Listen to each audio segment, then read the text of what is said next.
नीति प्रवीण निगमागम शास्त्र बुद्धे राजाधिराज रघुनायक मंत्रिवर्य सिंदूर चर्चित कलेवर नेष्ठिकेन्द्र श्री राम दूत हनुमन हर संकटं मे सीता निमित्त जरघुतम भूरि कष्ट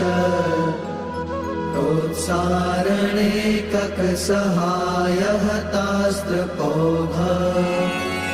निर्दग्धयातु पतिहाटक राजधाने श्री राम दूत हनुमन हर संकटं मे